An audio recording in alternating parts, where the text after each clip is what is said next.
Muito boa noite, todos do Corações ao Alto. Hoje nós vamos falar de um assunto muito importante, que é a confissão. Já aproveito e peço para vocês se inscreverem no canal. Quem ainda não é inscrito, vamos chegar a 10 mil inscritos com muita fé e perseverança, pessoal. Então, bom, pronto, né? Depois de passadas as propagandas, vamos começar a nossa aula. Então, quem tiver o Evangelho em mãos, mas eu também vou ler, pode abrir em Lucas 20. Para quem está vindo a primeira vez aqui, eu gosto sempre de começar as aulas, né, com o fundamento da nossa fé, que é o quê? A Sagrada Escritura. Então, tudo que eu busco ensinar aqui, a gente parte do princípio da Bíblia, tá? E do catecismo, é claro, mas principalmente a Bíblia. Então, vamos lá. Onde nós encontramos sobre confissão dos pecados, né? Que foi o próprio Cristo que instituiu esse sacramento. Se vocês abrirem lá em João 20, 22, o que nós lemos lá? O que nós lemos lá? Nós lemos que sobre o domingo da ressurreição. Então, se vocês se lembrarem, né, nosso Senhor Jesus Cristo ressuscitou no domingo, né? E primeiro ele apareceu para Maria Madalena, que nós chamamos apóstola dos apóstolos, porque ele apareceu em primeiro lugar para uma mulher. Eu já falei aqui, já tenho uma aula sobre isso. E logo em seguida ele foi de encontro com os discípulos. E tem aquele momento famoso de São Tomé, né, que ele duvida e os apóstolos estavam um pouco incrédulos, né, de ver, porque Nosso Senhor estava com um corpo glorioso, né, que era diferente do corpo dele desde a última lembrança, que estava o corpo todo ensanguentado. Então, em João 20, 23, 22, nós lemos o seguinte, é, 20, desculpa, 20 e 20. Dito isso, né, Nosso Senhor diz, dito isso, os discípulos alegraram-se muito ao ver Nosso Senhor. E o Nosso Senhor disse-lhes novamente: A paz esteja convosco. Assim como o Pai me enviou, também vos envio a vós. Tendo proferido essas palavras, soprou sobre eles e disse-lhes: Recebei o Espírito Santo. Aqueles a quem perdoardes os pecados, ser-lhes-ão perdoados. Aqueles a quem o retiverdes, ser-lhes-ão retidos. Esse trecho é suficiente para a nossa aula de hoje. Então veja, olha que maravilha, que maravilha, que maravilha. Nosso Senhor, em primeiro lugar, ele associa, né? Ele associa a paz com essa vinda do Espírito Santo. Nosso Senhor sopra sobre eles. É engraçado pensar nisso, né? O Senhor soprando, ele está difundindo, né? Ele está entregando o Espírito Santo. E logo em seguida ele diz: Aqueles a quem perdoardes os pecados, serão perdoados. E aqueles que retiverdes, serão retidos. Então, olha que maravilha que é esse trecho. Esse trecho, ele quer relacionar o quê? Uma das principais, né, uma das principais missões de Cristo aqui na Terra foi o quê? Foi perdoar os pecados. Então, se vocês se lembrarem, em alguns trechos do Evangelho, nós temos milagres que antes, né, antes são anunciados como a remissão dos pecados. Então, por exemplo, se vocês lembrarem daquela cena que Nosso Senhor diz, seus pecados são perdoados. E aí depois ele faz a cura. Vocês lembram? Tem vários exemplos disso no Evangelho. Por que isso, né? Porque em primeiro lugar, Nosso Senhor quer salvar a alma das pessoas, porque a alma importa mais do que o corpo, né? Por que que a alma importa mais do que o corpo? Porque a alma, ela é eterna. O corpo padece por pouco tempo aqui na Terra. Então, o corpo pode sofrer uma doença, pode sofrer uma cegueira, pode sofrer uma lepra, como nos exemplos do Evangelho, mas ele é o quê? Temporal, né? Os males físicos. Então, é por isso que Nosso Senhor, ele antes de fazer uma cura física, ele diz: os seus pecados estão perdoados, porque ele está mais interessado nessa cura da alma, né? Nessa alma em graça. E olha que coisa mais maravilhosa. A primeira coisa que Nosso Senhor transmite aos apóstolos, né, como um dever, como uma missão, assim que ele ressuscita, ele tem urgência de falar sobre a confissão. Por quê? Porque ele sabe que, não mais estando na terra, alguém precisa fazer esse trabalho. Alguém precisa restituir, né, poder, pelas mãos dos sacerdotes, dos apóstolos, nesse caso, né, nessa igreja primitiva, possa ter esse poder de tornar as almas puras novamente. Então, veja, Olha só, olha como tudo faz muito sentido. Por que Cristo morreu na cruz por nós? Para nos salvar. Então imagina se Cristo morreu por nós na cruz. E aí, fim da história, né? Ele ressuscita e ele, enfim, termina a missão dele aqui. Como que a nossa alma estaria? Nossa alma estaria abandonada, né? Nossa alma voltaria ao pecado em um segundo. Mas não. O que que ele faz? Ele sabe que a morte dele, todos os sofrimentos, né? Essa espera dos 3 dias até a ressurreição, né? E a vinda dele como ressuscitado, né? Nesse corpo glorioso, ela não foi em vão. Ela tem uma missão específica, né? Que é nos restituir na graça.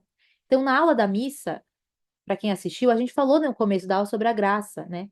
Que nosso Senhor quer nos divinizar, quer nos tornar capazes de Deus. Então, é óbvio que é urgente que ele dê uma forma de que alguém continue essa função de restituir a graça depois do pecado, né? Então, assim, se ele não estiver lá para dizer seus pecados estão perdoados, que ele não vai mais estar, alguém vai fazer esse papel, porque esse papel é importante, é crucial e é urgente. Caso contrário, não estaria aqui. Não seria a primeira coisa que ele disse depois da ressurreição, tá bom? Entenderam isso, né? E aí, olha só.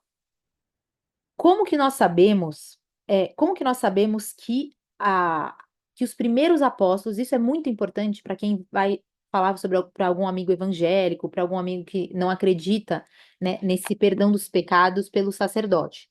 Então, é muito claro, né, e é historicamente comprovado que os primeiros cristãos, eles praticavam a confissão dos pecados tal como nós praticamos hoje, de forma auricular, né? Não de forma somente interior. Então, se você for pegar, tem dois pontos aqui que eu separei que isso esclarece muito. Então, nós temos, por exemplo, né? é, nós temos aqui na Didaquê. Então, o que que é a Didaquê? A Didaquê é o primeiro catecismo, né? Dos padres da igreja. Então, quando a igreja começou a se difundir, foi necessário que eles fizessem um compilado, porque a igreja estava crescendo muito, estavam indo a vários cantos do mundo, etc. Fizeram um compilado, como se fosse o nosso credo, né? O nosso credo é um resumo da nossa fé, certo? Isso acho que a gente já falou aqui. Então, os primeiros cristãos falaram: não, vamos deixar anotado, registrado, porque nós temos que ser uma igreja una, nós temos que ser uma igreja. Então, para garantir essa unidade, eles criaram a Didaquê, que é esse primeiro catecismo, né? É, essa Didaquê, ela diz exatamente assim. Peraí que eu já tô... Ela diz o quê, né? É, só um detalhe, a Didaquê é do primeiro século, tá? Então é tipo, são as pessoas que conviveram com Cristo, antes que alguém fale alguma coisa. Na Didaquê você lê o seguinte, abre aspas, partam o pão e deem graças, depois de confessar suas transgressões, para que seu sacrifício seja puro. Então, olha só, aqui já fala, depois de confessar as transgressões, para que o sacrifício, né, de partir o pão, ou seja, o sacrifício da missa, seja puro. Então, primeiro você se purifica, para depois você partir o pão.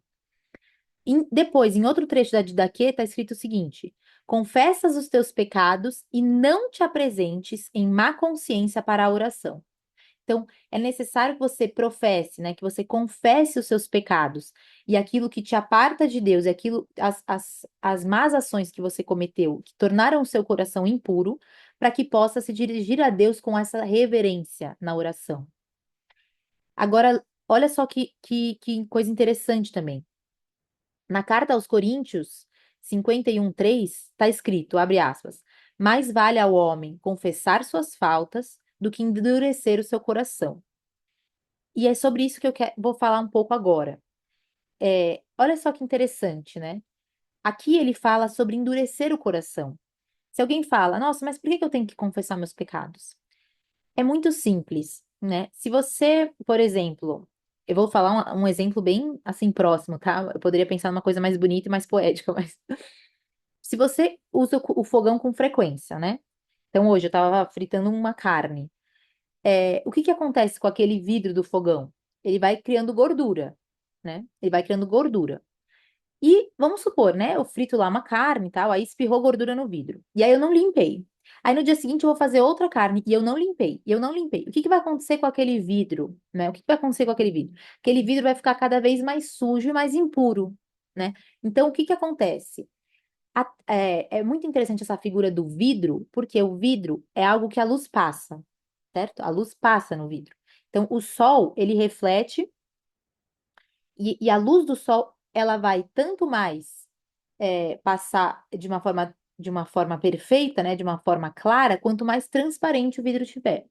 Então, se você vai acumulando sujeira, se você vai acumulando, enfim, é, detritos naquele vidro, a luz do sol não entra.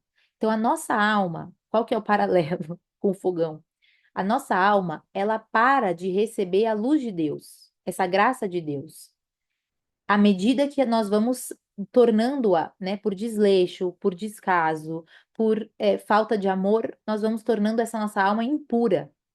Não por, às vezes, claro, por um pecado mortal, que nós perdemos a graça santificante, né? Nós nos apartamos completamente de Deus, mas as faltas veniais, que às vezes é a maioria dos casos, né? Pelo menos para gente que tem uma formação e luta pela santidade, na maioria dos casos, o que que faz o pecado venial? Ele vai, o quê? Impedindo a plena penetração da graça. Então, nós vamos, digamos assim, nós estamos desperdiçando um arsenal de graças.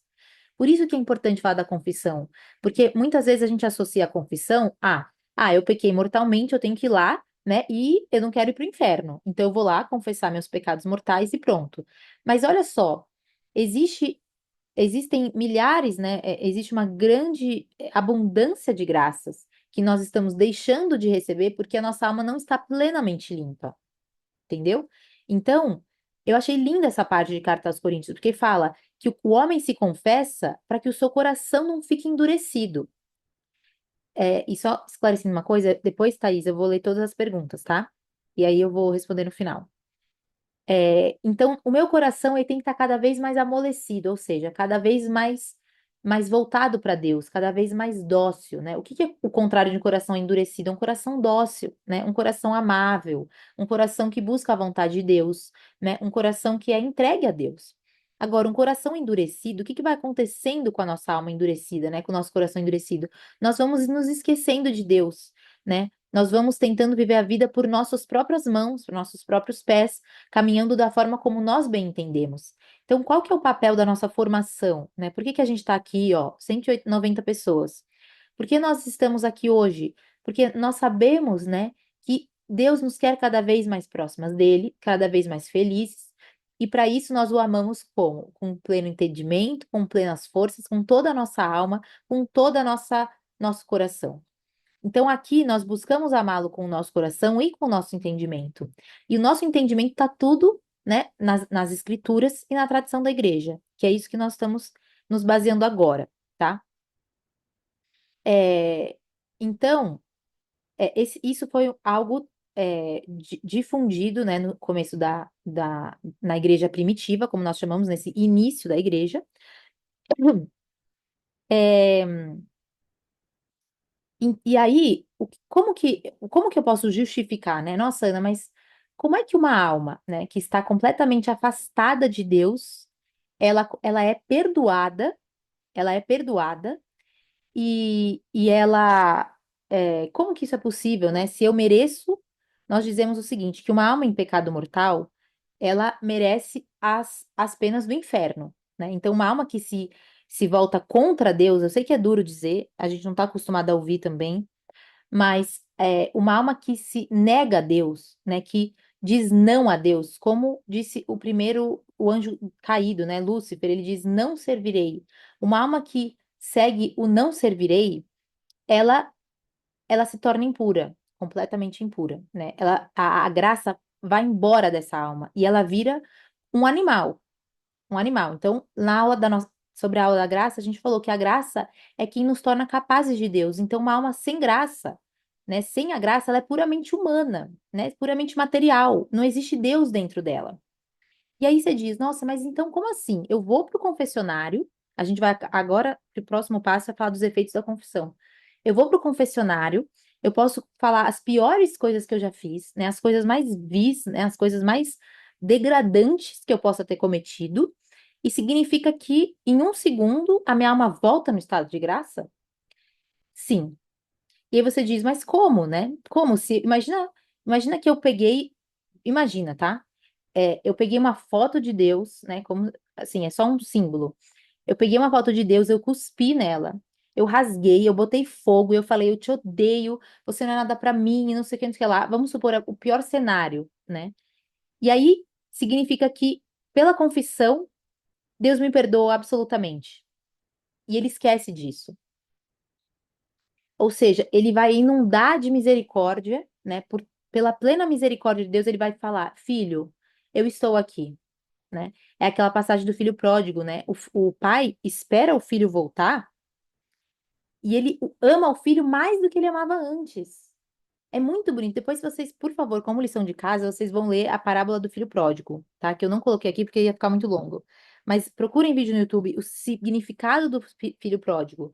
A confissão, Nosso Senhor explica a confissão previamente, né, desse domingo da ressurreição, nessa parábola do filho pródigo. Então, um filho que fala, pai, eu só estou interessado no seu dinheiro, né, me adiante a sua herança, algo que é completamente desonroso, desrespeitoso, e ele gasta e gasta e gasta, e de repente ele está comendo com os porcos, de tão degradante que está a situação dele, para mostrar que a alma em pecado mortal, ela está comendo com os porcos, né? É uma alma degradante mesmo. E aí ele se lembra, nossa, mas na casa de meu pai, os servos eram melhores tratados do que os porcos. Então eu vou voltar e vou pedir para ser tratado como um servo, porque eu não sou digno de ser mais filho do meu pai.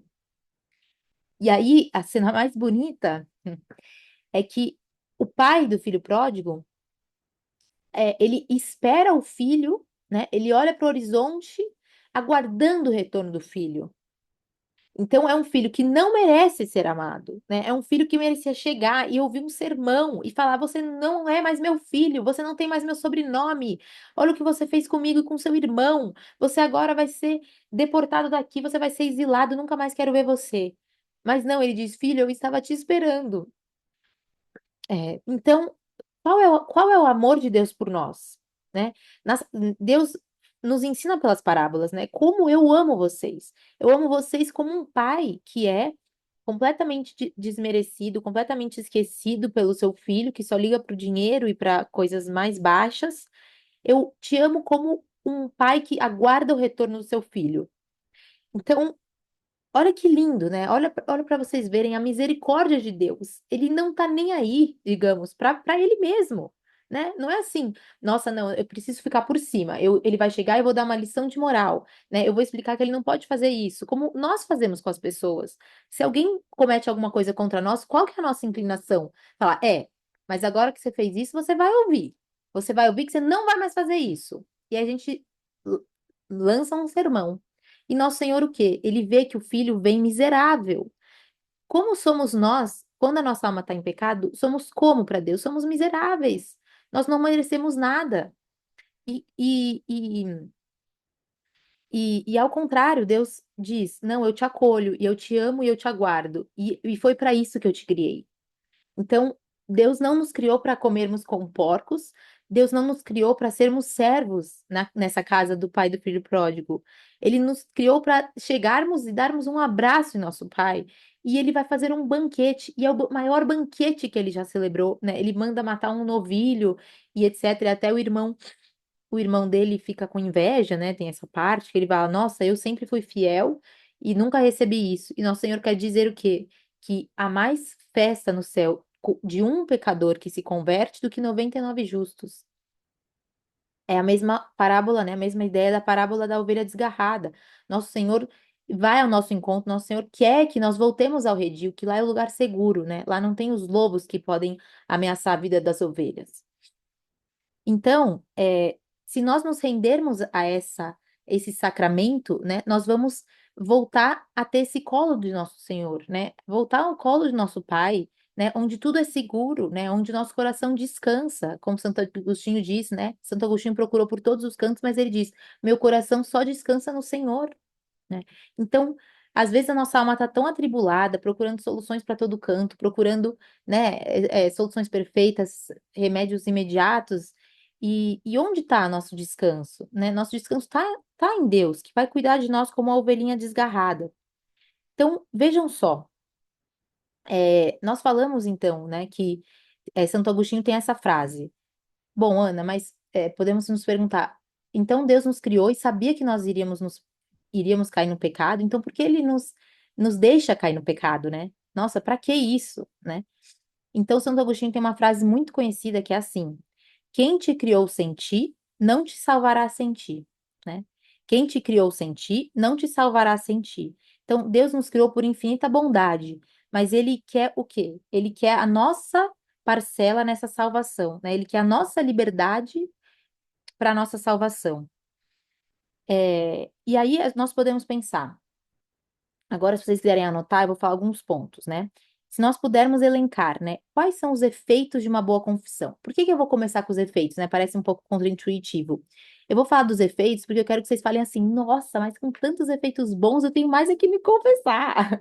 Então, eu vou falar primeiro os efeitos, né? Porque de tantas graças, de tantas coisas boas que nós tiramos de uma boa confissão, e depois eu vou falar como vamos fazer uma confissão cada vez melhor. E para quem ainda não fez, como preparar uma primeira boa confissão. Então, vejam, como um efeito, né? Um efeito da boa confissão, ele só é possível, né? Todas essas graças da confissão só são possíveis graças a esses méritos conquistados por Cristo, nessa obra da redenção, né? Então, nosso Senhor morreu por nós na cruz, padeceu todas as penas, e nisso, né? Por ele ser Deus sofrendo desse modo, ele conquista méritos, né? Digamos assim, ele nos dá os méritos dessas graças. Então, primeiro, né? Peraí, um, dois, três, quatro, cinco, seis, sete. Então, eu elenquei 7 pontinhos rapidinhos para a gente passar. Quais são os efeitos, então, de uma boa confissão? Então, em primeiro lugar, uma confissão válida, claro, ela restitui a graça na alma, né? É o que eu falei agora. E se for um pecado venial, ou seja, que a pessoa não chegou a perder a graça, a confissão vai aumentar essa graça, que já está lá. Então, olha que bonito, né? Porque podemos pensar, por que confessar os pecados veniais, né? Então, eu aumento as graças. Depois, né? A graça, a confissão, ela tem como efeito perdoar os pecados mortais e veniais. Parece óbvio, mas não é, né? Então, qual que é o efeito? Perdoa os nossos pecados. Então, nosso Senhor diz: os seus pecados estão perdoados, né? Ou seja, daqui para frente você tem uma nova vida. Por isso que os padres da igreja chamam a confissão de uma pequena ressurreição. Então, nós estávamos mortos e voltamos à vida. É uma nova ressurreição, né? Então, toda vez que nós nos confessamos, nós ganhamos uma nova vida. Terceiro efeito, ela cancela o castigo eterno. Então, a minha alma que estava, né, que estava merecendo, né, as penas eternas, agora a confissão cancela esse castigo, né? Então, agora é coisa do passado. Quarto efeito, né? A confissão, ela perdoa parte da pena temporal. Então, o que significa isso, né? Significa que é bem até intuitivo isso, mas talvez algumas de vocês não saibam. É, quando você comete um pecado, né? Você restitui a graça, você é perdoado os seus pecados, mas as consequências do pecado permanecem na sua alma. Então, nós dizemos que a sua alma não fica 100% limpa, tá? Então, isso a igreja ensina o quê? Que as consequências, né, os vestígios do pecado continuam lá. Então, digamos assim, você volta à graça, você recebe esse abraço paternal de Deus, mas significa que você não está 100% limpa. Não significa que você vai confessar e você vai direto para o céu, entendeu? Eu acho que assim é mais fácil de entender. Por quê? Porque você tem as consequências e as sequelas do pecado, né?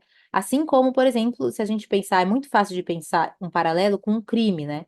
Então, uma pessoa comete um crime, mas tem os, a- as consequências daquele crime, ainda que ela seja absolvida.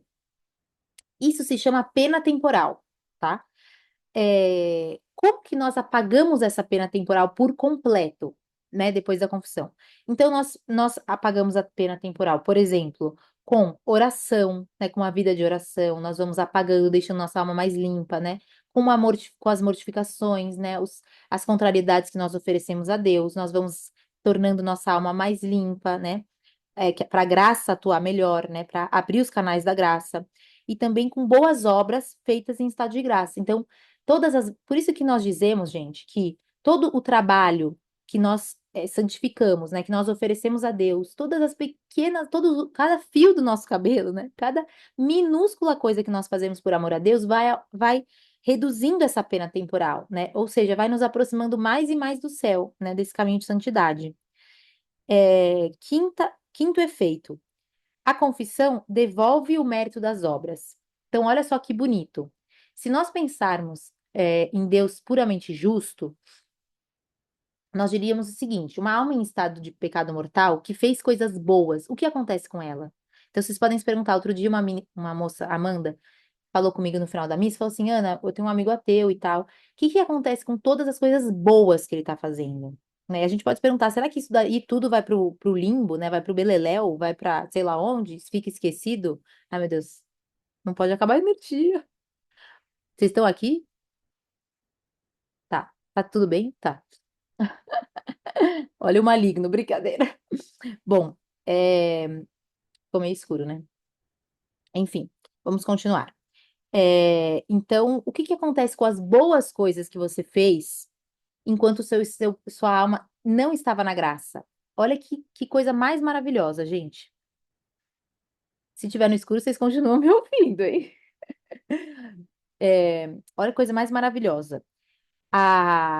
A gente restitui os méritos das boas obras com a confissão. Então, a partir da confissão, todos os méritos de boas coisas que você fez restitui para você. Olha que lindo isso. Então, uma alma que está longe de Deus, ela pode sim aproveitar todas as coisas boas, todas as boas obras, quando ela entrar em estado de graça. Então, isso é muito, muito bonito. Depois, né? Nos confere a graça sacramental. Ou seja, gente, qual é a graça do sacramento, né? Qual é a graça sacramental própria da confissão? Ela vai nos fortalecer, né? A gente ganha um prêmio. Então, além da gente ganhar todos esses efeitos, a gente ainda ganha um prêmio, né? Uma figurinha brilhante, que é o quê? Nós vamos sair da confissão fortalecidos, fortificados contra as tentações futuras. Então, eu falo, olha, Ana, eu tenho, assim, eu tô me examinando, eu não tenho pecados graves, eu tenho alguns pecados veniais, então, não sei, perdi tempo no celular, eu exagerei na comida, né? Eu fui rude com uma pessoa, eu fiz uma fofoca, enfim, que não prejudicou tanto, né, a ponto de ser um pecado mortal. É, mas assim, não é nada demais, né? Vamos deixar passar, né? Se eu comentei alguma coisa mais grave, eu vou para a confissão.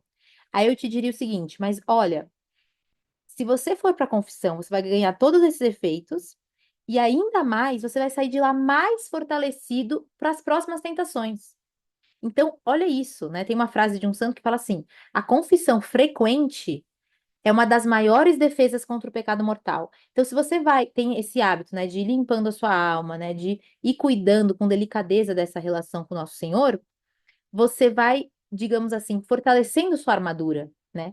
A tal ponto de que você vai ficar mais esperta para as inspirações do Espírito Santo, né? Esse trato com Deus que vai te impedir de cair em pecados mortais, ou se não vai impedir, vai te dar maiores defesas para lutar contra o pecado.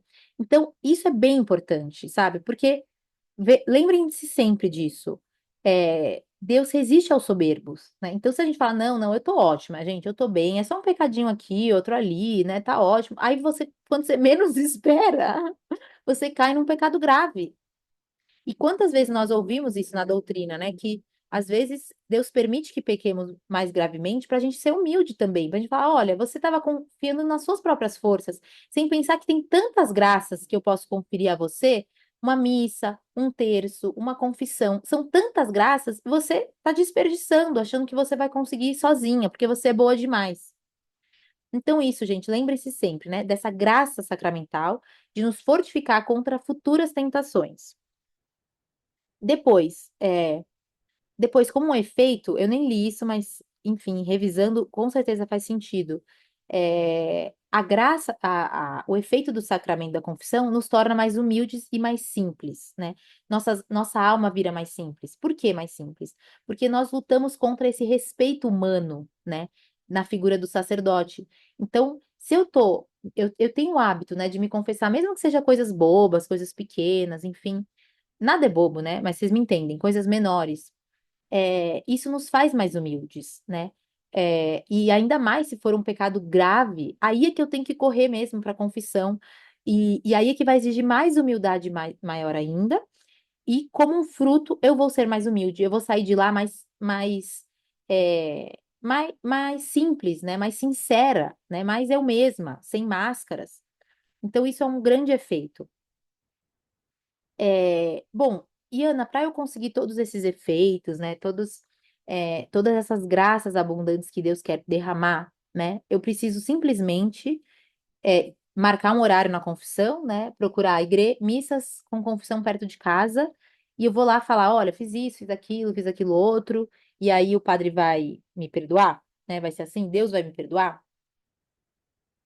Então, em primeiro lugar, né, existem alguns requisitos para a gente fazer uma boa confissão. Então, vocês podem anotar que são 5, tá? Quem tiver aí anotando com o caderninho, vamos dar um golinho aqui.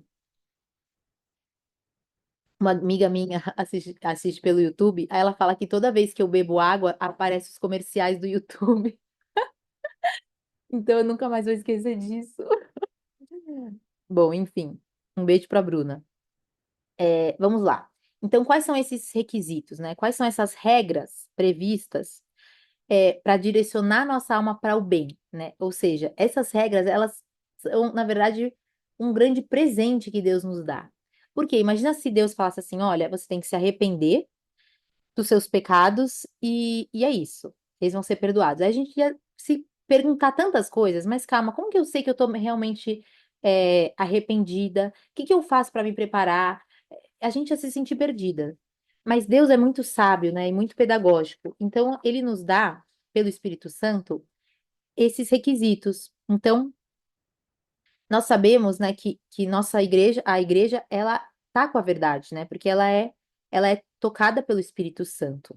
Então, nós temos 5 pontos, né, sobre os 5 requisitos. Então, em primeiro lugar, né, qual que é o primeiro requisito? Nós temos que examinar nossa consciência. Então, nós vamos entrar no nosso interior, né? Entrar no íntimo da nossa alma, que a nossa consciência faz parte da nossa alma, né? Não é uma caixinha do cérebro. No íntimo da nossa alma, nós vamos nos examinar perante quem? Perante Deus. Então, não sei se então eu posso pegar um crucifixo, né? Eu posso olhar para Nosso Senhor, né? E falar assim: Senhor, me dê luzes para olhar a minha alma tal como o Senhor a vê. Então, eu gosto sempre, até no exame de consciência das crianças, eu rezo assim, né? Que nós enxerguemos as nossas ações, nossos pensamentos, nossas palavras e nossas omissões, tais como o Senhor a vê, né? Então, eu não quero. Ninguém é bom juízo em causa própria, né? Essa frase conhecida. Então, eu quero me olhar tal como o Senhor me enxerga. Porque às vezes eu posso estar boa demais e, na verdade, eu estou me confundindo, ou eu posso achar que eu estou ruim demais, né? E vejam. Existe essa falsa soberba de falar assim, ah, eu sou muito ruim, nossa, eu sou a pior das pecadoras, no sentido de joguem confetes, por favor, né? Isso é uma falsa humildade. Então, eu tenho que olhar diante de Deus nem com uma soberba, nem com uma falsa humildade. Então, eu vou olhar para Deus e falar assim, Senhor, o que que no meu dia, né? O que que na minha semana, o que que no meu mês, ou o que que na minha vida, né? Caso seja a primeira confissão de alguém, o que que não foi agradável ao Senhor, né? Então, vejam como é diferente o ponto de vista. Eu quero que isso fique muito gravado para vocês, porque a gente vai falar uma parte muito importante nessa aula, na parte da contrição. Vejam como é diferente. Senhor, o que eu fiz que foi errado? Olha como é diferente de a gente abordar no outro ângulo. Senhor, o que o ofendeu? Né? Eu estou preocupada em ter ofendido ao nosso Senhor, né? Eu estou preocupada que eu fui ingrata, né? Que ele morreu por mim, que ele me deu a vida, que ele me deu tantas coisas, né? Enfim, ele me ama tanto e eu respondi com o quê? Com ingratidão, né? com, enfim, tantos pecados que me apartaram dele, né? Quando nós cometemos um pecado mortal, ou seja, para ser um pecado mortal, nós temos que ter plena consciência, né? Pleno conhecimento e causar uma matéria grave, né? São essas três requisitos para um pecado mortal, só para lembrar, tá bom, gente? É, se eu tive pleno conhecimento e pleno consentimento, ou seja, eu quis, no fundo eu sabia que eu estava ofendendo a Deus, né? E eu quis, eu banquei, né? Eu falei, não, eu vou mesmo. Então, nossa, olha o que eu fiz para Deus, né? Eu virei as costas e falei, você não vale nada. Então, esse é um exame de consciência. Como o exame de consciência é algo muito importante, assim, e a gente tem que tratá-lo com muita dedicação, vai ser o tema da próxima aula. Então, eu não vou falar sobre ele aqui, tá? Agora, passado o exame de consciência bem feita, né? Que eu vou pegar os 10 mandamentos, eu vou pegar os pecados capitais, e eu vou trabalhar todos esses pontos do exame para fazer uma boa confissão, ou seja, eu vou chegar pro padre, lá com o padre, vou chegar com o meu caderninho e eu vou falar, olha, padre, esse caderninho tem até meu nome, ganhei de uma amiga. Eu vou lá anotar, né? Olha, eu fiz isso contra o primeiro mandamento, eu fiz tal, tal coisa, contra o segundo, tal, tal coisa. E aí eu vou fazer uma coisa bem completinha, e eu vou chegar diante do sacerdote, e eu vou falar os meus pecados, vou confessar. Então, tá, primeiro ponto, exame de consciência. Depois, né, nós temos a contrição pelos nossos pecados. Então, gente, o que é contrição? Então, basta eu falar meu exame de consciência? Não basta. Não basta em nenhuma maneira. Então, por que que não basta? Porque eu me arrependi, né? Eu tenho ciência de que eu ofendi a Deus, né? Eu tenho, eu tenho uma vontade, né? Eu tenho uma dor na minha alma, eu tenho uma vontade em, em me converter para Deus. A contrição, né? Essa frase que eu coloquei hoje de São Curadares é muito importante, né? São Curadares tem uma frase que ele fala que mais importante que o exame de consciência é o ato de contrição. E isso eu nunca tinha lido, né? E tá no livro dele aqui, nos Sermões de São Curadares. Por que que ele diz isso? Então é muito profundo, porque a contrição é essa dor de ter ofendido a Deus, né? Então, uma alma que tá, às vezes uma alma nem precisa fazer um super exame de consciência, porque ela sabe que ela ofendeu a Deus, né? Então, eu vou fazer um exame de consciência bem feito, né? E mais, digamos, delicado, quanto maior a contrição eu tiver. Então, geralmente, né, nos livros, primeiro a gente fala de exame de consciência, depois de contrição, mas a contrição, ela deve até vir antes, né? Porque a alma, ela sabe que ofendeu a Deus. Então, essa contrição, né, é uma detestação dos pecados cometidos, né? É, e aí, ela é fruto de um amor, né? Então, a contrição, ela é fruto desse amor a Deus. E aí existem alguns padres, né, desculpa, aí tem essa frase de São João, muito bonita, que diz: amemos a Deus, já que ele nos amou primeiro. Então, como eu tenho respondido a esse amor de Deus? E aí existe, né, essa diferença entre contrição perfeita e contrição imperfeita. Então, significa, Ana, que eu tenho que ter muita dor dos meus pecados, eu tenho que eu tenho que ter plena convicção de que eu ofendi a Deus para poder receber a absolvição? Não, né? Não. Então, o que você precisa para receber a absolvição dos pecados é a contrição imperfeita. Então, a contrição imperfeita já basta. Qual que é a contrição imperfeita? Para vocês anotarem. Essa contrição de temer o inferno. Então, assim, eu não estou arrependida necessariamente porque eu ofendi a Deus, né? Por esse ato de caridade, né? Dessa caridade divina. Na verdade, é porque eu tenho interesses pessoais, digamos assim, de que eu não quero ir para o inferno, né? Eu quero livrar minha alma, eu quero ir para o céu. Mas vejam como ela é imperfeita, porque ela não está voltada para o próprio Deus, né? Para esse próprio amor de caridade a Deus. Ele se volta por um medo meu. Então é mais por um temor do que por um amor. Por isso que por isso que os santos, enfim, por isso que na tradição nós vemos essa diferença, né? Que existe uma contrição que é pelo bem amado, que é pelo próprio Deus, que é algo divino, e existe uma contrição, né? Que é pelo medo da minha alma ir para o inferno. Agora, vejam só. Ai, Ana, é muito difícil ter a contrição perfeita, né? É impossível, até porque ela chama perfeita e nós somos imperfeitos. Então, o que que eu faço, né? Então, uma contrição perfeita, ela vai ser exatamente uma luta nossa. Então, o que que eu queria deixar claro nessa aula? Eu quero muito que vocês saiam daqui querendo viver essa contrição perfeita, entendeu? Para que a gente não pense assim, nossa, eu sou humana, né? Eu sou pecadora, eu sou muito falha. Então, bom, já estou fazendo o suficiente. Eu já me confesso, eu já tenho uma contrição, né? O que a igreja exige não é a contrição, eu já tenho uma contrição e tá bom. Então, eu não quero que a gente fique no tá bom, né? Porque a gente é chamada santidade. Então, ninguém aqui, todo mundo que está aqui quer o quê? Que o coração esteja no alto, né? Corações ao alto. Então, eu quero chegar cada vez mais alto, né? Eu não me contento em estar alto, sabendo que tem um lugar mais alto. Vocês concordam comigo? Então, existe na nossa alma uma vontade de excelência nesse sentido também, né? Nesse sentido de que eu quero ser cada vez mais próxima de Deus, né? Eu quero ser cada vez uma filha mais fiel, e mais é, agradável a Deus. Então, essa contrição perfeita, ela, ela é a nossa meta, tá bom? E aí,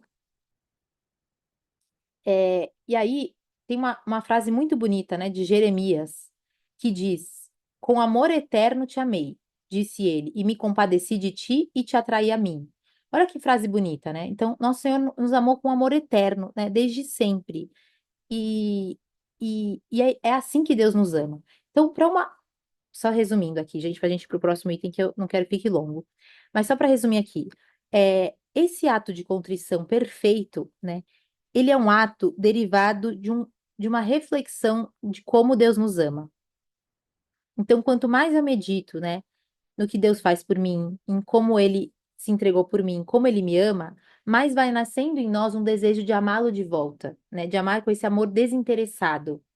Por isso que eu coloquei aquela oração de São Francisco de Xavier, porque diz o seguinte, né, por mais que se o Senhor quisesse me levar para o inferno, eu iria para cumprir a vossa vontade, né? Então, em tá na vontade de Deus. É, E aí, só um detalhe, tá bom, gente? Que tem gente que tem essa dúvida. O que que acontece com uma alma que está em pecado mortal? Vamos supor, você cometeu um pecado muito grave, tá? Muito grave. Aí você fica um pouco desesperada, porque você diz, Senhor, o que que eu vou fazer? Não tenho confissão amanhã na minha paróquia, eu não sei quando que eu vou conseguir me confessar, né? Algumas de vocês comentaram que não é fácil de agendar confissão, que é super burocrático e etc. A alma vai ficar agonizando até a hora da confissão. Então, tem um livro que é muito valioso, que eu vou mandar o PDF para vocês, que chama A Contrição Perfeita, Chave de Ouro para o Céu. E o que que esse sacerdote diz? Ele diz que em um momento da vida dele, que ele estava morrendo, e ele sabia que ele não ia conseguir confessar nem receber a unção dos enfermos, Deus revelou a ele que caso ele fizesse uma contrição perfeita, né, uma contrição realmente sentindo a dor de Deus por ter sido ofendido, ele teria sido perdoado. Então, veja o que ele diz. Se uma alma cai em pecado mortal e não pode imediatamente confessar-se, o que ela faz? Uma contrição perfeita. Deus põe em tuas mãos a chave de ouro que vai te abrir as portas do céu. Arrepende-te amargamente de teus pecados, por verdadeiro amor de Deus. Protesta-lhe firmemente não tornar a cometê-los. Promete confessá-los o quanto antes e podes acreditar que estás reconciliado com Deus. Deita-te tranquilo. Então vocês podem falar, nossa, como assim? Então ele tá reconciliado com Deus mesmo sem a confissão? Que negócio é esse? Aí é que tá. No momento que a alma está em estado de agonia, Deus permitiria que ela, sem nenhum ato de vontade dela, pudesse merecer as penas do inferno, pudesse ir para o inferno. Então, ele explica aqui, segundo um concílio de Trento, de que essa alma, né, é muito importante esclarecer isso, que essa alma, ela precisa, né, se ajoelhar, né? Ela precisa se colocar nesse local de pleno arrependimento e ela tem que ter o firme propósito de não cometê-los mais, né? Porque isso deriva dessa dor do pecado. E ela vai se arrepender por verdadeiro amor de Deus e vai se confessar o quanto antes. Se uma alma ela passa por isso, ela fica tranquila. Agora, se uma alma falar, ah, não, eu não tô tão arrependida assim, eu não sei se eu quero me confessar tão rápido assim, né? Eu vou esperar um pouquinho, não vou colocar todas as minhas energias em procurar um confessionário. Aí você não tá fazendo uma contrição perfeita. Então, vocês conseguem enxergar isso? Ficou claro esse ponto para vocês? De como que realmente essa contrição perfeita, ela deve estar na nossa consciência, assim, ela deve estar porque a gente deve buscar realmente essa dor do arrependimento, né? Essa dor de ter, é, essa dor de amor de Deus, né? E aí, essa contrição perfeita tem como um efeito também que nós sejamos perdoadas das penas temporais. Agora eu vou passar, então, né, passar dessa parte mais específica, né, da contrição. Vocês podem pensar assim, então, que a contrição ela deve ser interior, né? Ela deve ser, como eu gosto de falar, né? Você tem que, você tem que estar contrito como se você realmente estivesse contrito. Então não adianta você falar, nossa, eu tô super arrependida, né? Tô super contrito. Não, ela deve ser interior, né? Você quer dizer isso e não apenas diz. Depois, ela deve ser sobrenatural, ou seja, o seu motivo se baseia em Deus e não na sua imagem. Então nós podemos dizer assim, nossa, é melhor eu confessar, né? Porque vai pegar meio mal, né? Ou então, é, eu vou pedir perdão porque, enfim, tô com uma vergonha, né? Ou por uma vaidade. A contrição, ela é sobrenatural. Então, na verdade, o meu maior interesse é no amor de Deus. Depois, né? A contrição, seja ela perfeita ou imperfeita, ela é suprema. Ou seja, eu sei, né, que maior dor, a maior dor nessa vida é uma alma estar afastada de Deus. Por isso que ela é suprema, né? É a maior dor que eu posso sentir. E olha só que interessante. é, Tem esse livro aqui achei muito legal. Tem esse livro aqui do Scott Hahn, né, que eu mostrei para vocês, Senhor, tem de piedade. E aí ele diz uma coisa. Ele fala, olha que lindo. Cristo, na nossa confissão, Cristo opera um milagre maior do que aquele que ele fez diante do túmulo de Lázaro. Então, veja, Lázaro estava morto há 4 dias. E foi imagina, ele ressuscitou um morto, né, depois de 4 dias. Então, foi o maior milagre, assim, de Nosso Senhor, em termos de, né, contra a natureza das coisas. E Scott Hahn vai dizer o seguinte, né, que o pecado é uma morte maior do que a cessação da vida corporal. Então, pior do que a morte é a morte da alma, né? Mais ou menos isso. Então, essa é a contrição suprema, ou seja, o mal que eu causei é o pior, né? É o supremo, é o mal supremo, né? Maior do que qualquer mal corporal que eu tenha sofrido. Depois, ela é o universal. Então, a contrição, ela vai se arrepender de todos os pecados. Aí é que tá. Gente, uma pessoa próxima a mim falou pra mim, Ana, eu fui me confessar e acabei saindo de lá sem absolvição. Aí eu falei, nossa, o que que aconteceu? Não, porque eu falei que XXX coisas eu estava arrependida e XX coisas não. Mas ele não pode me perdoar mesmo assim? Ou ele não pode me perdoar parcialmente? Não. Por quê, gente? A dor que você tem é por você ter ofendido a Deus. E não porque você acha que o que você fez foi um pecado ou não. Então, imagina, você ofendeu gravemente alguém. E aí você diz: olha, me desculpe por eu ter falado cala a boca, por eu ter falado mal de você, por eu ter te dado um tapa na cara, mas não desculpa por eu ter te chamado de feia. Vamos supor. Faria sentido isso? Não faria nenhum sentido. Então é como se eu fosse na confissão e falasse, Senhor, eu peço perdão porque eu te ofendi tal modo. Eu sei que eu te ofendi também de um outro modo, mas isso daí eu acho que não é tão grave, não é tão importante. Eu não sinto que foi mal. Não sinto, eu não me senti triste, né? Na verdade, eu quero continuar cometendo esse tal pecadinho. Então, isso invalida a confissão. Se você vai para a confissão sabendo que tem um pecado grave que você não confessou, a sua confissão não vai ser válida, né? Porque é isso, né? A confissão é por uma ofensa que você causou a Deus. Então você vai pedir perdão por todas as ofensas que você cometeu contra Deus, tá? No final, se alguém quiser perguntar mais sobre isso, então vamos passando. Então, nós falamos o quê? Do exame de consciência, da contrição e depois, terceiro item, né? O propósito de emenda. Então, de nada adiantaria eu ter muita dor dos meus pecados se eu não tivesse a firme disposição de não voltar a cometer aquilo, né?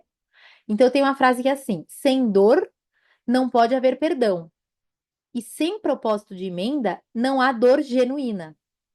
Então, se eu falo, nossa, eu tô muito arrependida, mas eu acho que eu vou continuar em tal situação com meu namorado, vamos supor. Então, você não tá realmente decidida, você não tá realmente com essa dor, né? Então, qual que é o correto, né? O que que nós devemos fazer para obter essa graça do sacramento?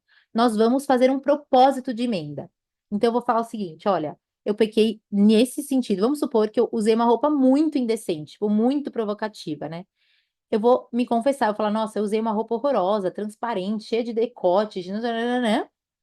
E aí, o que que você vai fazer com essa roupa? Você vai deixar ela lá para você usar depois?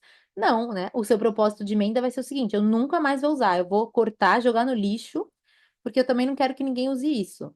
Então, seria esse o sentido, né? Eu tenho um propósito de não voltar nessa condição de pecado, né? Nessa situação de pecado. É, Então, eu vou ter esse propósito de emenda, né? Eu vou falar, Senhor, não quero mais pecar. Depois, gente, quarto item, né, da confissão. Eu vou confessar a um sacerdote, né? Eu vou confessar com um padre.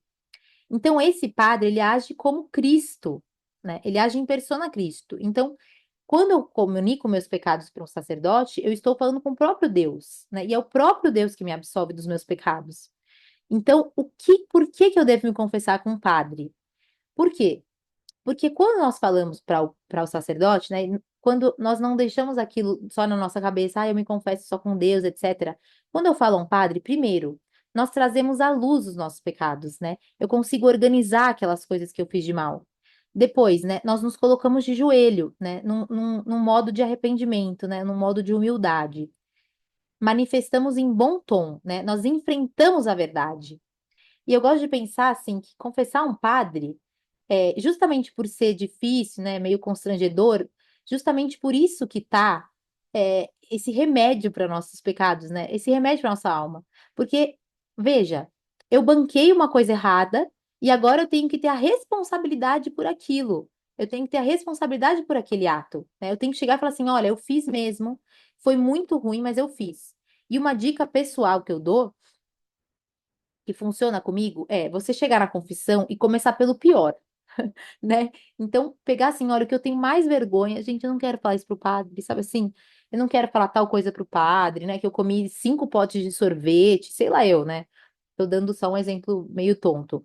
Mas, eu vou falar o pior, né? E aí eu vou falar, meu Deus do céu, tudo bem, Senhor, eu tô falando pro Senhor, e essa humilhação faz parte, né? Essa humilhação faz parte do meu arrependimento, faz parte da minha pena, né? Então, isso. Eu vou falar, isso é um sinal de coragem, é um sinal de senhorio, né, de postura cristã, de bravura, né, de realmente lutar contra essas más inclinações. E a gente tem que ter muito cuidado, então, com esses respeitos humanos. O que que o padre vai pensar? Querida, é o seguinte, o padre já ouviu todos os tipos de coisa, né? Você nunca vai falar um pecado novo para ele. E ele tá lá para isso, né? E pensa, você confessar com o padre, ele vai rezar por você, né? Ele vai se unir a você nessa penitência para que você saia de lá mais fortalecida. E esse confessar diante de um padre também é um meio que Deus criou para nós não nos iludirmos, né? Ai, será que eu fui perdoada mesmo? Será que eu não fui? Mas será que eu fiz uma contrição de verdade? Será que Deus me perdoou? Imagina que ruim viver numa agonia dessas. Será que Deus me perdoa? Será que Deus me perdoou? Né? Inclusive, muitos sacerdotes falam que o pecado do aborto é um pecado que as pessoas confessam várias vezes, né? Mesmo sabendo que elas foram perdoadas. Então é muito triste isso, né? Deixa uma marca tão forte no coração da mulher que ela não se contenta em confessar só uma vez, né? Só que ela tem a certeza de que ela foi absolvida, né? De que ela foi perdoada. E essa confissão, né? Essa pronunciar os pecados para o padre, como que deve ser, né, Ana? Então, gente, lembrem desses 3 Cs. Não sei se vocês aprenderam isso na aula de catequese. Então, a confissão, né? Ela deve ser clara, concreta, concisa e completa. Então, ela vai ser clara. Eu não vou falar assim, padre. Tipo, vou omitir umas palavras só para ver se ele não escuta, né? Não, eu vou falar, padre, é o seguinte, eu xinguei uma pessoa no trânsito. Eu xinguei, né? Eu falei isso. Mas eu não tenho que dar milhões de detalhes. Nossa, padre, você não sabe, né? Eu tava atrasada, tá, padre? Você não vai se desculpar pro padre, entendeu? Você não vai fazer isso, porque isso daí não é uma coisa de caráter, né? Você vai chegar e falar, olha, eu fiz isso mesmo, tá? Então ela é o quê? Ela é concreta, eu fiz tal coisa. E ela é concisa, você vai falar só o necessário. Só que é importante, para um pecado mortal, é importante você falar o número de vezes que você cometeu aquilo.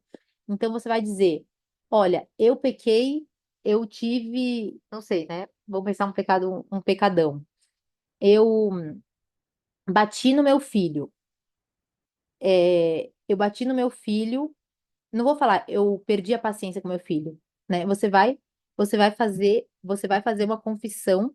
é, Completa, né? Clara, concreta e concisa. Então, você vai falar, olha, eu bati no meu filho por ira, né? Eu tive um ato de ira, de total descontrole, eu bati nele, e aí no dia seguinte eu fiz tal coisa, vamos supor, uma coisa bem grave, né? É claro que isso é muito grave, mas eu não vou falar só, eu perdi a paciência ou eu feri o meu filho. Você vai falar, olha, 3 vezes no último ano.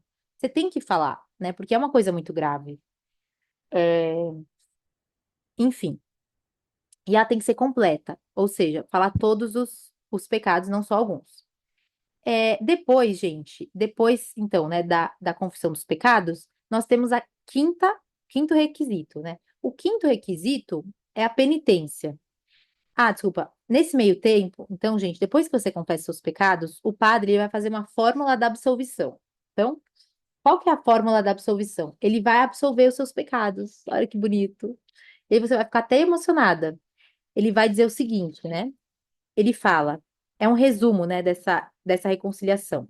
Ele diz o seguinte, o padre: Deus, Pai de misericórdia, que pela morte e ressurreição do seu Filho reconciliou o mundo consigo e enviou o Espírito Santo para a remissão dos pecados, te conceda pelo ministério da Igreja o perdão e a paz. Olha que lindo, né? Na fórmula da absolvição ele fala o perdão e a paz, porque nosso Senhor justamente diz, né? A paz esteja convosco antes de instituir o sacramento da penitência. Então, Deus, né, na figura do padre da igreja, ele está nos dando o perdão e a paz, né? A paz é um fruto da reconciliação. E aí ele diz: Eu te absolvo dos seus pecados, em nome do Pai, do Filho e do Espírito Santo. E aí, logo em seguida, ele vai te dar uma penitência. Então, ele vai dizer: olha, como penitência, você vai rezar um credo, você vai rezar um terço, você vai rezar uma Ave Maria, você vai fazer uma obra de caridade, você vai dar uma esmola para um pobre. Ele vai te dar alguma penitência. E nessa penitência, então, é uma forma da gente reparar os danos causados pelo pecado, né?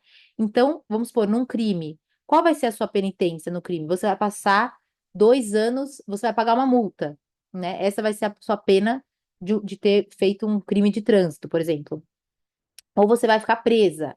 Essa é a pena. Então, no sacramento da confissão, nós também temos uma penitência, né? Que é algo que nós vamos fazer como forma de reparar o dano causado, tá? E aí, gente, aí é que tá esse final, né, desse rito da comunhão, esse rito da confissão. Nós vamos sair do confessionário, o que nós vamos fazer? Né? Comemorar, claro, mas nós vamos até a capela, né, onde nós estamos, vamos nos ajoelhar, fazer a penitência, então vou pedir para rezar um credo, pedir para rezar uma comunhão espiritual, eu vou rezar essa comunhão espiritual e vou agradecer a Deus por esse sacramento. É muito importante isso.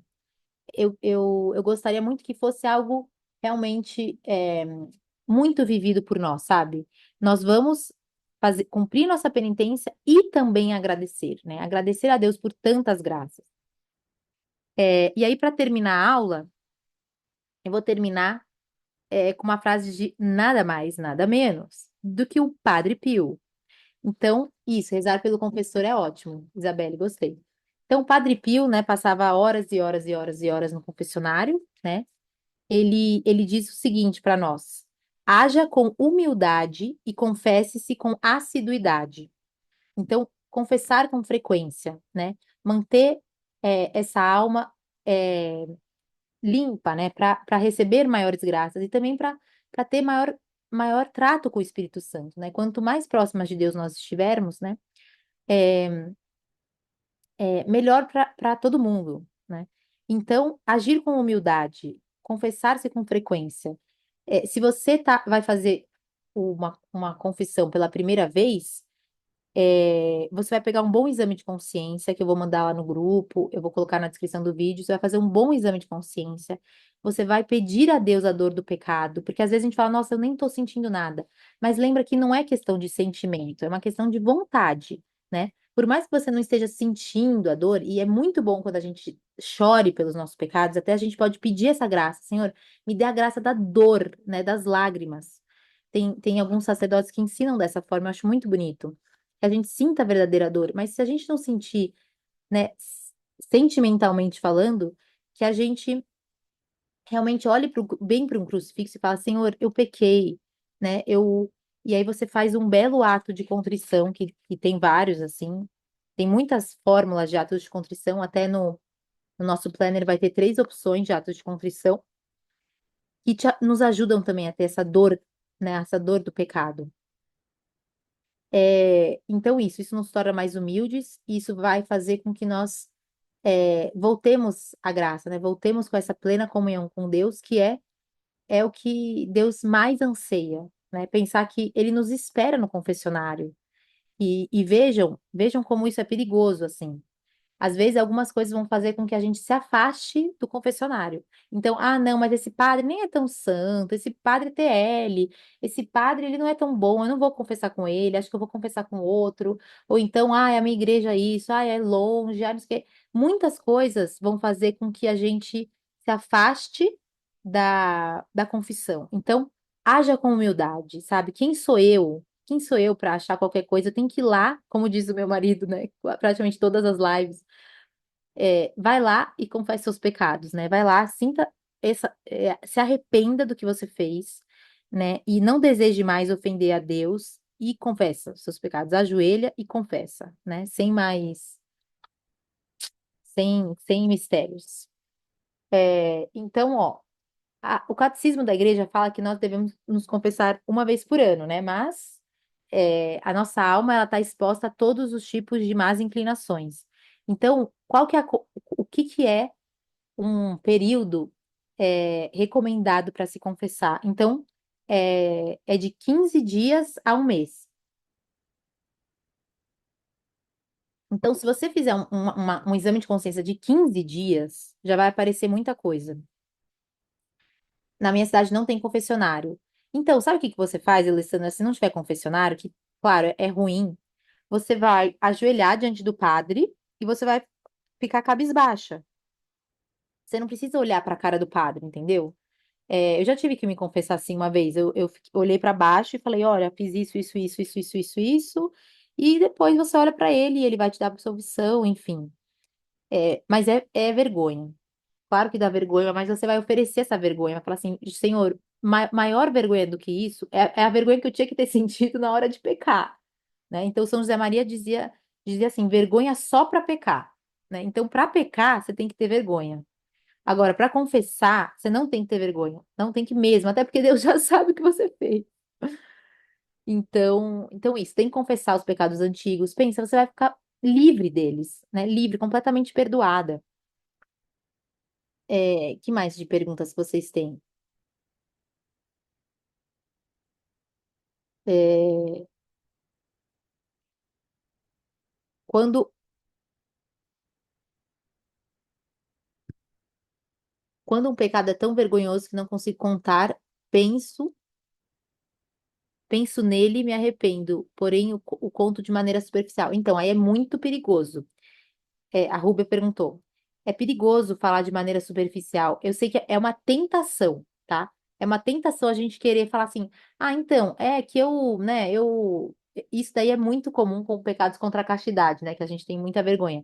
É muito comum a pessoa falar assim, olha, eu passei dos limites, sabe? Com meu namorado. Como, o que que é passar dos limites, né? Você deu um beijo e tal, você dormiu com ele. Tipo, são coisas completamente diferentes, né? Então você vai falar, olha, eu dormi com ele, eu fiz tal coisa, e para piorar, eu usei preservativo, e para entendeu? Você tem que falar. Você tem que falar, porque primeiro, a sua confissão não vai ser válida e o inimigo vai estar ganhando nessa, né? O inimigo quer que você tenha vergonha e fale de qualquer jeito e fale de uma forma superficial. Por isso que a doutrina diz que tem que ser concreta, tem que ser completa. Se for um pecado grave, tem que falar. Foram tantas vezes, não vai entrar em detalhes, mas você tem que falar. É muito diferente você falar, eu xinguei a minha mãe uma vez, do que você falar, eu xinguei a minha mãe todos os dias ao longo de um ano. É claro que é diferente, né? Ou então eu xinguei uma pessoa da esquina e eu xinguei meu pai. É claro que é diferente, né? Tem que falar isso mesmo. Só um detalhe, gente.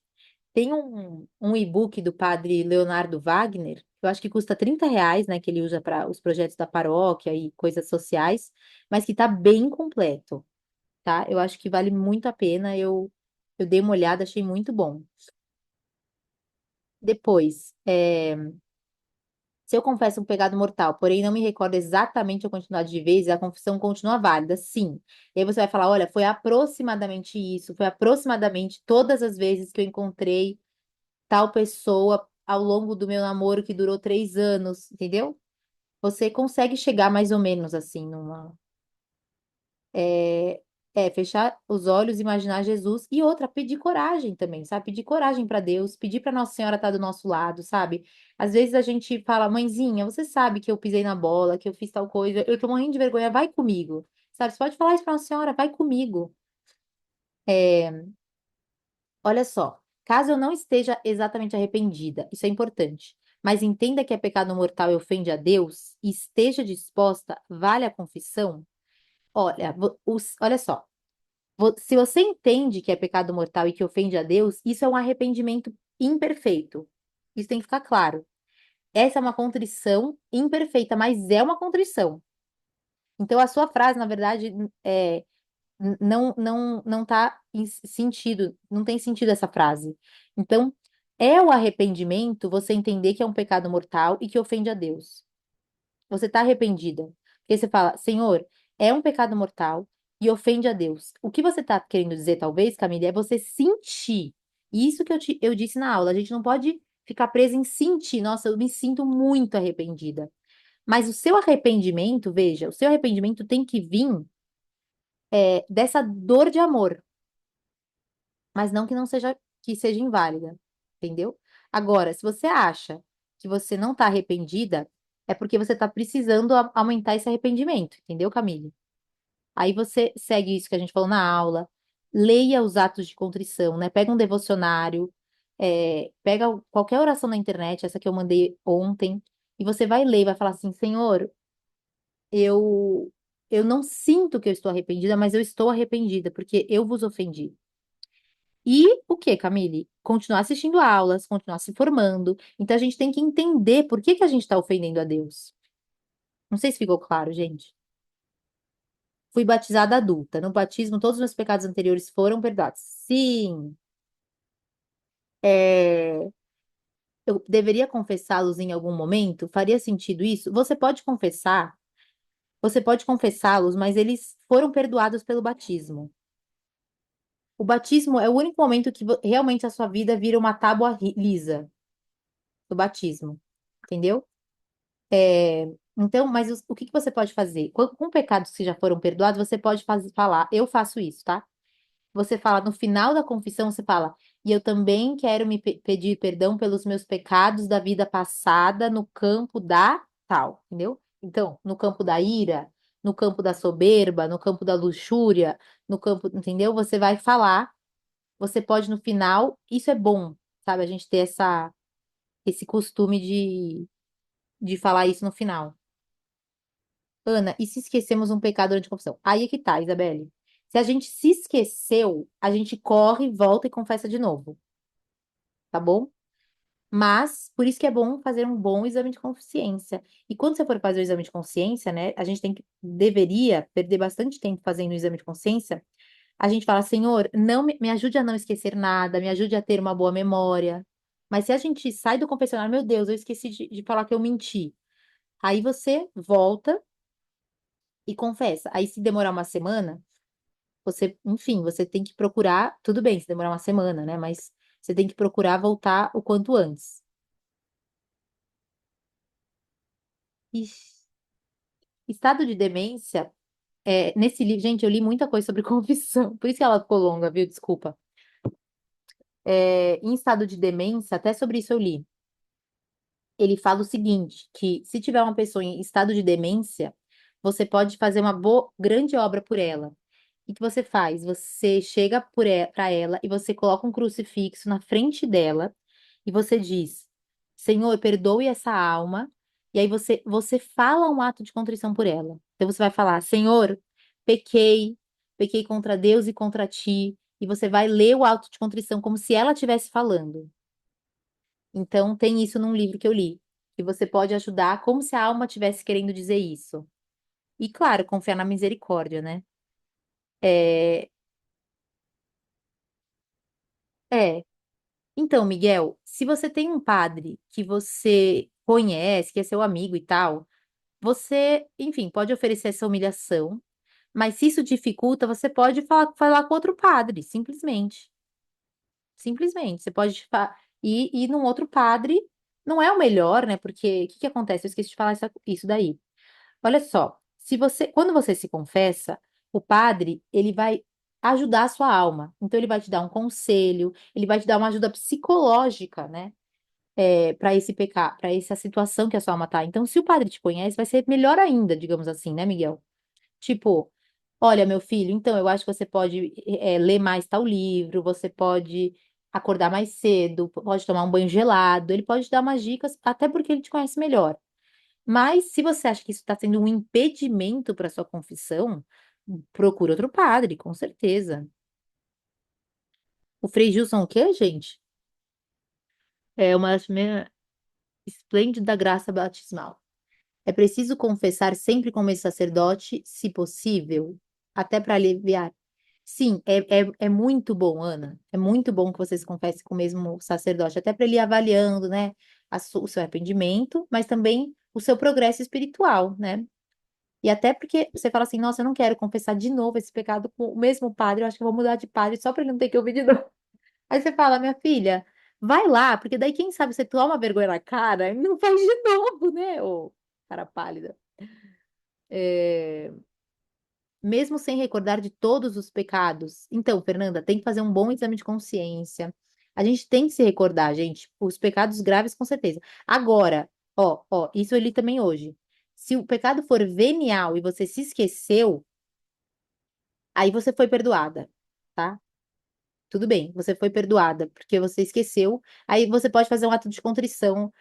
No momento da missa, é um momento ótimo para pedir perdão pelos pecados veniais. Posso ir confessando à medida que vou lembrando dos meus pecados? Não, não, Ana. Então, assim, você vai se confessar uma confissão de vida inteira. Então, pensa, gente, na gravidade disso. O seu exame de consciência não vai durar 5 minutos. Vai durar, às vezes, 2 dias, 3 dias. Você vai se reencontrar com Deus, sabe? É um momento muito importante. Então, você vai fazer uma confissão de vida inteira, você vai se preparar muito bem, muito bem. Então, realmente, você tem que levar a sério isso. E aí, claro, você fez o melhor do seu trabalho, sabe? São Curadas fala que você vai ficar horas lá, vai ser um exercício racional, vai doer seu cérebro, sabe? Vai fritar o seu cérebro de tanto trabalhar. E aí vamos supor que sem querer você esqueceu de uma coisa. Aí tudo bem, você volta e se confessa. Mas não tem essa disposição de, os mais graves eu vou lembrando, não sei o quê. Vale a pena parar a vida, entendeu? E fazer um bom exame de consciência de vida inteira para você zerar, entendeu? Sair de lá zerada. Quem recebe o sacramento da unção dos enfermos também são perdoados os pecados. A pessoa tem que estar arrependida dos pecados, né? Para receber a absolvição. Venho me confessando todas as semanas há 3 meses. Alguns pecados falava de maneira aberta. Ontem consegui falar mais detalhadamente. Os pecados que mais me machucavam é libertador. Ai, que graça! Nossa, que bom, Gabriela, que você escreveu isso. Exatamente, é libertador. É muito libertador. Eu esqueci de ler uma coisa aqui, mas é isso mesmo, porque olha só, quando você confessa os pecados, você livra de si a culpa que está em você, né? É, a gente fala assim, ai, não. Sabe aquelas frases carpe diem, tipo, ai, não tem nada que eu não me arrependa, né? Não, não é isso. A gente tem que se arrepender sim, até porque a gente vai sentir essa. Cadê? Ó, sensação de alívio, ó, eu anotei aqui. O padre ele vai nos prescrever remédios para os nossos males, né? Então vai ser uma ajuda psicológica e vai nos provocar o quê? Uma sensação de alívio, é libertador, que segue a manifestação dos nossos pecados, a paz e o júbilo interiores por termos a certeza de que fomos perdoados. Nos libertamos da culpa que nos perturbava e nos desalentava. Então, olha que lindo, né? Olha que bom poder realmente nos livrar dessa culpa. Gente, vou terminando, tá? Porque eu falei que eu faço no final da confissão, eu digo o seguinte: depois de todos os meus pecados, eu falo, eu quero pedir perdão também pelos meus pecados da vida passada, ou seja, pecados que eu já confessei, no campo da. Aí você fala, no campo da ira, no campo da avareza. Vamos supor que você foi uma pessoa muito avarenta no passado, tipo, tinha alguém morrendo na sua frente e você não quis gastar um tostão. Você vai pedir perdão, pode pedir perdão de novo. No campo da impureza, né? Nos relacionamentos. O ato penitencial no início da missa apaga os pecados veniais. É, então, é muito difícil saber se apaga os pecados veniais por causa da nossa contrição, né? Então, se a nossa contrição for perfeita, apagaria. Perfeita. Mas como a gente não sabe, é sempre bom confessar. Então, você pode falar, Senhor, vamos supor, você está na missa, você vai comungar, né? E você pede a graça de que Deus te perdoe pelos pecados veniais que você vai falar naquele momento. Mas mesmo assim é bom você confessá-los. Ai, me perdi. A meia aula, ai, que bom, gente. A previsão do planner, vão rezando aí. Metade de novembro a gente vai abrir a pré-venda e o lançamento mesmo no começo de dezembro. Mas tá ficando muito, muito, muito especial. Vai ter exame de consciência e a ideia é que seja algo para vocês levarem todo lugar. Ó, Ana, última pergunta, tá? Ana, um dia fui confessar com uma lista na mão para não esquecer nada. Disse para o padre que eu não tinha certeza dos pecados confessados. Ele ficou bravo e pediu para eu falar apenas os pecados atuais, pois eu já tinha sido perdoado. Ah, tá. Então calma. Então você queria repetir os pecados já confessados? Você não precisa se alongar.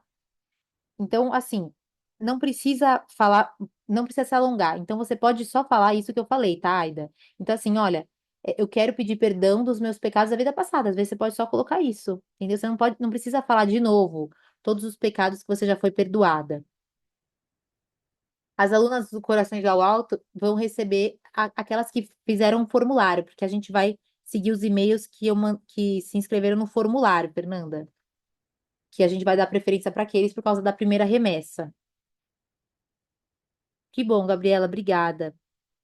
As vendas são abertas para todos depois que a gente chamar os primeiros daquela lista do formulário, tá? Vão ter preferência essas pessoas. Ana, você não vai se arrepender e eu vou rezar por você. A Ana escreveu que vai fazer uma nova confissão de vida inteira, mais completa. Ana, você não vai se arrepender. Conte com as minhas orações e as orações de quem está ouvindo aqui, para você fazer uma excelente confissão. Por exemplo, essa semana, esse final de semana, eu tô indo para um retiro, né? Eu faço uma vez por ano. E todo retiro eu faço uma confissão geral, tipo, de vida, entendeu? Então eu falo, olha, por todas as vezes que eu fiz tal, e eu até falo assim, os padres estão preparados para isso no retiro, tá? Então eles não vão ficar bravos. Então eu falo, padre, eu vou fazer uma confissão de vida inteira. Então eu falo, olha, por todas as vezes que eu fiz isso, por todas as vezes que eu não dei o devido amor a Deus, eu desprezei, eu troquei a missa por outra coisa, não sei o quê, eu faço mesmo, sabe? Eu fico no retiro fazendo isso. Então é muito bom a gente fazer isso pelo menos uma vez por ano. Então, Gabi, essa questão, eu acho que é bom você falar com um padre, um diretor espiritual, né? Então, eu era luterana, não sabia que era pecado. Na dúvida, confessa. Na dúvida, confessa, tá? Então, claro, você não tinha noção da matéria grave, mas hoje você sabe que é um pecado grave. Então, você vai lá e confessa esse pecado, porque hoje você tem esse conhecimento. Ai, gente. Eu não repito tudo, Fernanda. Eu não falo, nossa, nesse dia eu xinguei tal pessoa. Eu não falo tudo de novo da minha vida. Mas eu falo, por todas as vezes que eu faltei com a caridade no trânsito, coisas que comuns, sabe? Que a gente faz e que eu me arrependo. Também por todas as vezes que eu pequei contra tal mandamento, por todas as vezes que nananã, que eu ofendi a Deus de tal forma, tá bom? Olha que legal. Vou encerrar com esse testemunho, tá, gente? Estou muito ansiosa pela minha confissão. Vou receber o sacramento do casamento e antes vou finalmente confessar depois de 15 anos e comungar também. Estou contando os dias. Ai, Amanda, que alegria. Tá todo mundo feliz aqui. Eu fico muito emocionada. Nossa, dá vontade de chorar. Que bom. Viva, viva, Amanda. Que muitas pessoas sigam seu exemplo, Amanda. E na sua primeira comunhão, olha, se eu puder te dar um conselho, reza muito pela salvação das almas, sabe? Que esse momento é de muitas graças, muitas graças. Você é o momento que você tem muita moral para pedir. Então, reza muito pela conversão das pessoas, pelas almas do purgatório, que realmente que a gente leve cada vez mais almas para Deus e com certeza seu testemunho vai ajudar, tá bom? Então, boa noite, gente. Adorei que vocês ficaram até o final aqui, as guerreiras. Então, até daqui 15 dias para a nossa aula do exame de consciência. Vai ser muito especial, a gente vai fazer juntas. Um beijo, fiquem com Deus. E eu vou mandar o material lá no grupo. Tchau, gente. Um beijão.